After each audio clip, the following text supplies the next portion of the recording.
Hi friends, உங்க எல்லாருக்கும் ஆண்டவராகிய இயேசு கிறிஸ்துவின் நாமத்தினால அன்பின் வாழ்த்துக்கள். வாங்க இன்னைக்கான கேள்வியிலையும் அக்காட்ட போய் ஆலோசனைகள் கேட்கலாம்.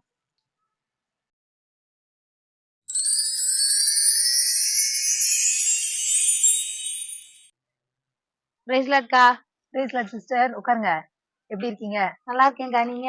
நல்லா இருக்கேன். ஆண்டவர் கிருபையில. இன்னைக்கு என்ன கொஸ்டினோட வந்திருக்கீங்க? ஏக்கா, நம்ம ப்ரோக்ராம் பாக்குறவங்க மெயில் ஐடியில ஒரு கொஸ்டின் அனுப்பிட்டாங்க, அதை பார்ப்போம். ஆமா.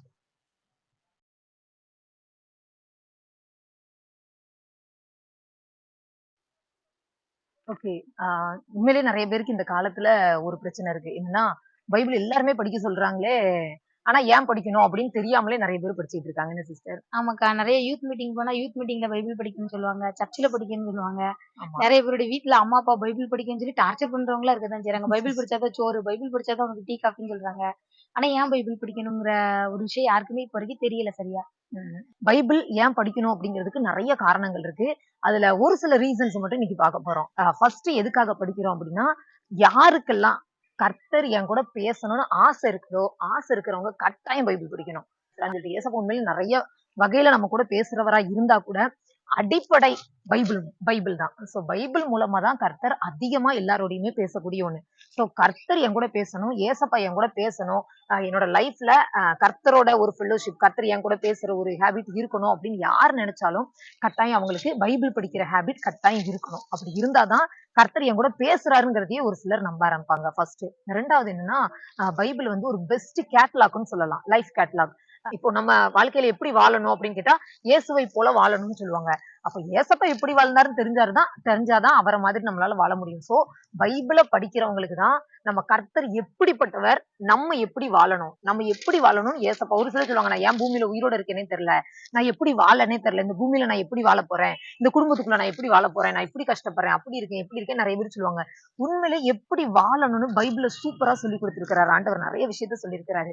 சோ எனக்கு வாழ தெரியல, அல்லது கர்த்தருக்கு பிடிச்ச மாதிரி இருக்க தெரியல, எப்படி இருக்கணும்னு எனக்கு ஆசை, சில ஒர்க்கை நான் செய்யும் போது நான் எப்படி பிஹேவ் பண்ணணும், நான் என்ன பண்ணணும்னு ஏதாவது தெரியாம இருந்தாங்கன்னா கட்டாயம் அவங்க பைபிள் படிக்கணும். ஏன்னா பைபிள் படிக்க படிக்க படிக்கதான் என்னோட லைஃப் எப்படி இருக்கும் அப்படிங்கிற கேட்லாக், நான் அந்த மெத்தட் எல்லாமே தெரிய ஆரம்பிக்கும் அந்த நபருக்கு. எப்ப பைபிள் படிச்சாலும் இதை மைண்ட்ல வச்சு படிச்சுட்டா நல்லா இருக்கும். மூணாவது என்ன அப்படின்னா பலன். கர்த்தருடைய பலன், முழு பலனும் எதுல இருக்கு அப்படின்னா வார்த்தையில தான் இருக்கு. நம்ம பார்த்திருக்கிறோம், வார்த்தையில தான் கர்த்தர் எல்லாத்தையுமே உண்டாக்குனாரு. அந்த வார்த்தை தான் பைபிளா நமக்கு கொடுக்கப்பட்டிருக்கு. சோ பைபிள்ல கர்த்தருடைய ஒவ்வொரு வார்த்தையுமே இருக்கு. எல்லா வார்த்தையுமே ஆகாரம். நமக்கு ஏசப்பா கூட ஒரு இடத்துல வசனம் சொல்லுவார், மனுஷன் அப்பத்தினாலே மாத்திரமல்ல, கர்த்தருடைய வாயிலிருந்து புறப்படுகிற ஒவ்வொரு வார்த்தையினாலும் பிழைப்பான் அப்படின்னு சொல்லிட்டு. அப்போ இதுல எழுதப்பட்டிருக்கிற எல்லா வார்த்தையிலுமே ஜீவன் இருக்கு, உயிர் இருக்கு. ஒரு ஆள் டயர்டா இருந்தாங்கன்னா, ஏன் டயர்டா இருக்கீங்க, சாப்பிட்டீங்களா சாப்பிடலையா அப்படின்னு கேட்பாங்க. அப்போ ஒரு மாம்சம், ஒரு மனுஷிகமா மாம்சம் டயர்ட் ஆகுதுன்னா, அவங்களுக்கு ஏத்த சாப்பாடு இல்லைன்னா உண்மையிலேயே டயர்ட் ஆயிரும். அப்போ நம்மளுடைய ஆவி டயர்ட் ஆகும் போது அதுக்கு ஏற்ற பலன் எதுல இருக்குன்னா பைபிள்ல தான் இருக்கு.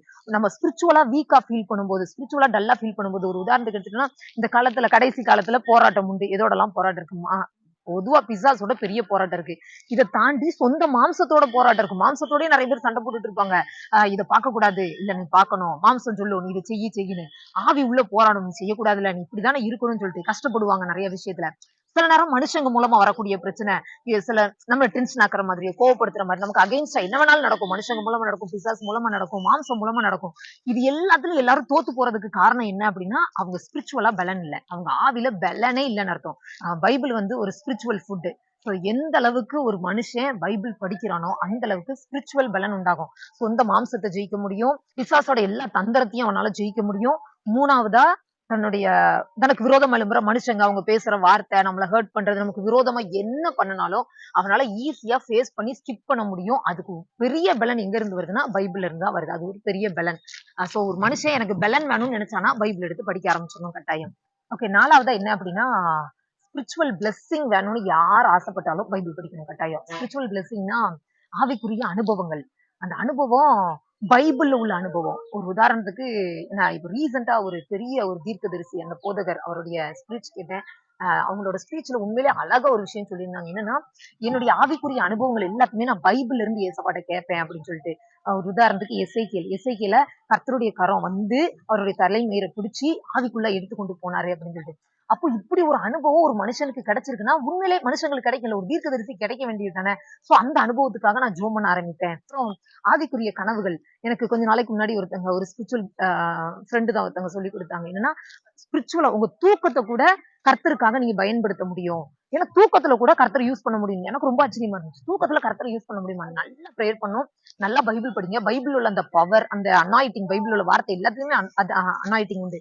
சோ அந்த அனாயிட்டிங் உள்ள போய் இருக்கும்போது நல்லா ஜோம் பண்ணி நல்லா பைபிள் வாசிச்சு தூங்கும்போது கர்த்தர் நம்மளோட ஆவி எப்பயுமே கர்த்தரோட கனெக்ஷன்ல இருக்கும். தூக்கத்துல கூட சிலர் சொல்லுவாங்க, நான் தூங்கும் போது இப்படி ஒரு கனவு வந்துச்சு, அந்த கனவு மாதிரியே நடந்துச்சு. அப்ப இன்னும் அதுவே ஒரு விதமான தீர்க்க தரிசனம். சொப்பனங்கள்ல நடக்கிறது, கனவுகள்ல நடக்கிறது, இந்த மாதிரி நடக்கிறது எல்லாமே. சோ நான் கர்த்தரோட ஸ்பிரிச்சுவல் பிளெஸிங்ல அப்டேட் ஆகணும்னு யார் நினைச்சாலும் கரெக்டா என்ன பண்ணணும்? பைபிள் படிக்கணும். இது 4 பாயிண்ட். இது ஒரு பேசிக்கான லெவல்னு வச்சுக்கோங்களேன். இதை தாண்டி பைபிள்ல நிறைய இருக்கு. ஆனா இது ஒரு பேசிக். நிறைய பேர் நினைச்சுக்கோங்க ஹிஸ்டரி மட்டும் தானே, இது கதை தானேன்னு சொல்லிட்டு. கதை கிடையாது. ஒண்ணு கர்த்தர் அன்னைக்கு செஞ்சாருனா இன்னைக்கு செய்வார்ல. சோ அந்த ஃபெய்த்துக்குள்ள எல்லாருமே நடக்க ஆரம்பிக்கணும். சரிக்கா. ஆனா ஒவ்வொருத்தரும் பைபிள் படிக்கிறதுக்கு ஒவ்வொரு டைமிங் சொல்லுவாங்க. காலையில படிச்சா நல்லா இருக்கும்னு ஒரு சிலர் சொல்லுவாங்க. சிலர் 3 வேளையும் பைபிள் படிக்கணும்னு சொல்லுவாங்க. சிலர் நைட் டைம் பைபிள் படிச்சுட்டு தூங்குங்கன்னு சொல்லுவாங்க. இந்த மாதிரி ஒவ்வொருத்தரும் ஒவ்வொரு டைமிங் சொல்லுவாங்க. ஆனா பைபிள் படிக்கிறதுக்கு எது பெஸ்ட்டான டைமிங்னு சொல்லுங்க? ஞாபகம் வச்சுக்கிறதுக்காக ஒரு 3 விஷயம் சொல்றேன். 3யுமே செய்யலாம், 2 செய்யலாம். அட்லீஸ்ட் 1ஆவது ட்ரை பண்ணணும். பாயிண்ட் நம்ம பைபிள்ல சங்கீதம் 1வது அதிகாரம் 2வது வசனத்துல சொல்லப்பட்டிருக்கும். கர்த்தருடைய வேதத்தில் பிரியமாய் இருந்து இரவும் பகலும் அவருடைய வேதத்தில் தியானமாய் இருக்கிற மனுஷன் பாக்கியவான்.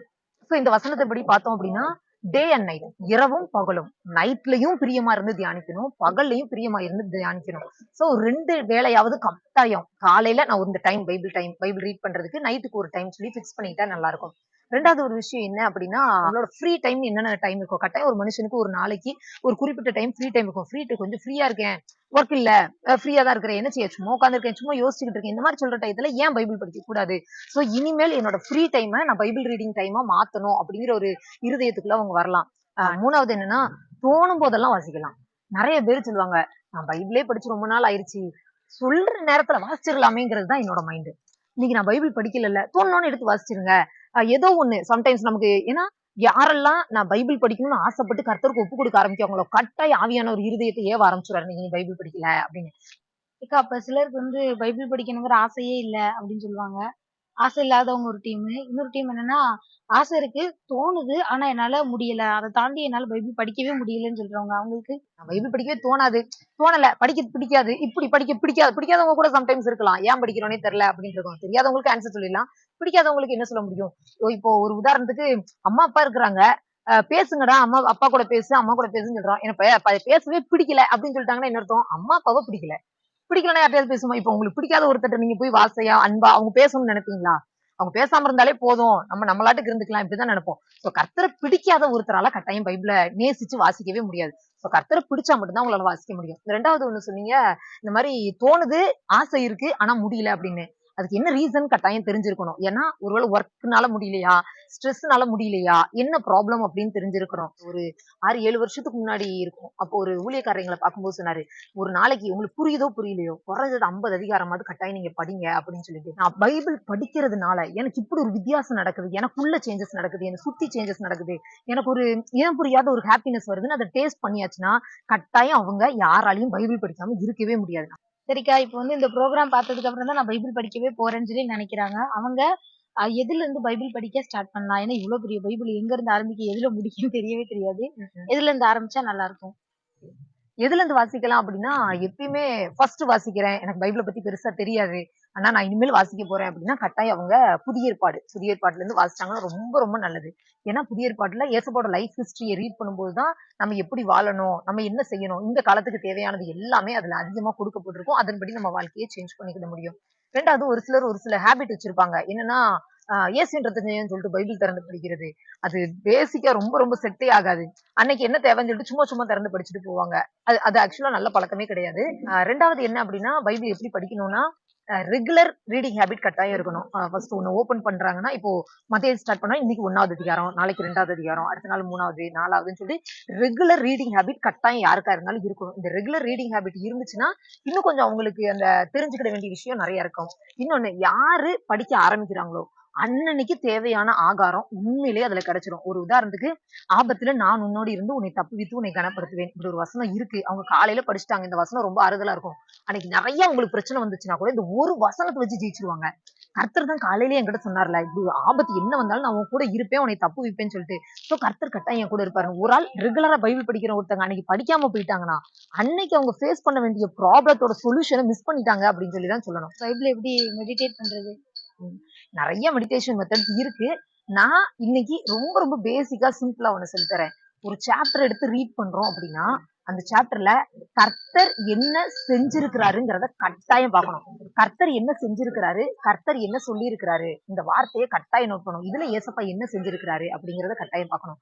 ரெண்டாவது, நான் என்ன செய்யணும், இதை கட்டாயம் பார்க்கணும். இது ரெண்ட ஃபோக்கஸ் பண்ணி இந்த டைம் இந்த ஃபர்ஸ்ட் இதை ஆக்சுவலா ஒரு பேசிக் மாடல் தான். ஸோ நம்ம இதை இந்த தடவை எல்லாருமே ட்ரை பண்ணி பார்க்கலாம். நான் இப்பதான் ஃபர்ஸ்ட் மெடிடேட் பண்ணணும் அப்படின்னா, கர்த்தர் என்ன செய்யறாரு, கர்த்தர் என்ன சொல்றாரு. ரெண்டாவது, நான் என்ன செய்யணும். ஒரு உதாரணத்துக்கு காணவர் கல்யாணத்துல நம்ம பார்த்தோம் அப்படின்னா, அந்த சம்பவத்தை நம்ம ஒருவேளை ரீட் பண்றோம், மெடிடேட் பண்ணும்போது இப்படி இது சிம்பிள் மெத்தடு. ஸோ எப்படி மெடிடேட் பண்ணலாம் அப்படின்னா, ஏசப்பா என்ன செய்யறாங்க, ஏசப்பா ஒரு ஒரு இடத்துல ப்ராப்ளம், அவர் அங்கதான் இருக்கிறாரு, ஆனா கண்டுக்கிடாம இருக்கிறாரு. அப்ப மரியாள் அம்மா தான் போய் என்ன பண்றாங்கன்னா, ஆண்டவர் வந்து இந்த மாதிரி பிரச்சனை இருக்கு அப்படின்னு சொல்லி கூப்பிடுறாங்க. அப்போ என்னோட ப்ராப்ளம், எனக்கு ஒரு பிரச்சனை, எனக்கு ஒரு போராட்டம். நிறைய பேர் சொல்லுவாங்க, ஏசப்பா பார்த்துட்டு தானே இருக்கிறாரு, அவர் வரமாட்டாரா, அவரை வந்து உதவி செய்ய மாட்டாரா, பார்க்க தானே செய்யறாரு, ஒண்ணுமே செய்ய மாட்டேங்கிறான்னு. ஆனா நாம என்ன செய்யணும்னா, எனக்கு ஒரு ப்ராப்ளம், ஒரு நெருக்கடி, ஒரு குறை வந்துச்சுன்னா கட்டாயம் நம்ம தான் என்ன பண்ணணும், ஆண்டவரை போய் கட்டாயம் கூப்பிடணும். ஏசப்பா நீங்க வாங்க செய்யுங்க அப்படின்னு சொல்லிட்டு.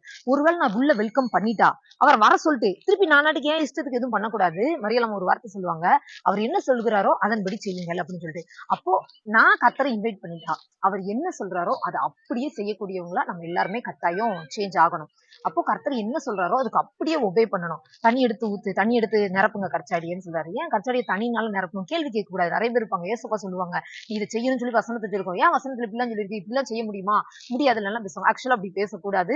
இந்த பைபிளுக்கு ஒபே பண்றதுக்கு நம்ம பழக ஆரம்பிச்சிடணும். ஸோ பைபிள் ரீட் பண்றதுல, மெடிடேட் பண்றதுல நிறைய மெத்தட்ல பேசிக், அவர் என்ன சொல்றாரு, அவர் என்ன செய்யறாரு, நான் அதுக்கு என்ன பண்ணணும், கர்த்தர்கிட்ட நான் எப்படி நடந்துக்கணும், கர்த்தர்கிட்ட எப்படி ஒபே பண்ணணும், கத்துக்கிற மெத்தட். ஸோ இதுல மட்டும் இல்ல, இது மாதிரி நிறைய இருக்கும், நிறைய இடத்துல நிறைய சம்பவங்கள் இருக்கும். ஸோ கர்த்தர் என்னெல்லாம் பண்றாரு, எப்படி பேசுறாரு, எப்படி பிஹேவ் பண்றாருன்னு ஏசப்போட கேரக்டர் சூப்பரா அனலைஸ் பண்ணலாம். புதிய ஏற்பாடு ஸ்டார்ட் பண்றவங்க, அவர் ஏன் இந்த இடத்துல கோவப்பட்டாரு, ஏன் இப்படி பிஹேவ் பண்றாரு. ஆக்சுவலா இதெல்லாம் என்ன பண்ணணும்னா, கர்த்தரை அறிகிற அறிவை ரொம்ப இன்க்ரீஸ் பண்ணும். புதுசா நிறைய விஷயம் ஏசப்ப பத்தி எல்லாம் தெரியும் ஒரு சிலர் நினைச்சுக்குவாங்க. ஆனா இதுல பார்த்தா புதுசா நிறைய விஷயத்த ஏசப்ப பத்தி தெரிஞ்சுக்கிறதுக்கு உங்களே ரொம்ப ரொம்ப யூஸ்ஃபுல்லா இந்த பைபிள் இருக்கும். தேங்க்ஸ்க்கா. ஓகே ஃப்ரெண்ட்ஸ், இன்னைக்கான கேள்வியில் நம்ம எல்லாருமே அக்கா கிட்ட ஆலோசனைகள் கேட்டோம். உங்களுக்கு இதே மாதிரி கேள்விகள், சந்தேகம் இருந்துச்சுன்னா கீழே கமெண்ட் பாக்ஸ்ல கமெண்ட் பண்ணுங்க. ஸ்க்ரீன்ல தெரியுற வாட்ஸ்அப் நம்பருக்கும், மெயில் ஐடிக்கும் உங்களோட கேள்விகள் எல்லாத்தையும் நீங்க அனுப்பி வைங்க. அடுத்த அக்காவின் ஆலோசனைகளை உங்களை பார்க்குறோம். பாய்.